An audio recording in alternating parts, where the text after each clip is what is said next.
superare i problemi, le difficoltà e le sciagure per avere anche solo un giorno in più di dolce vita.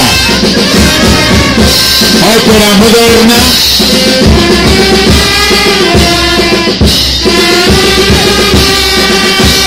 ripeto, Antonio Salvino, l'autore della dolce vita, l'opera pittorica presentata dall'associazione di Sucino, via Montegrappa.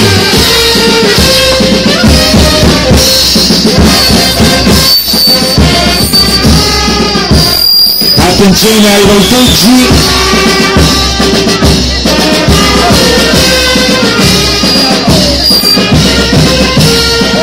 attenzione,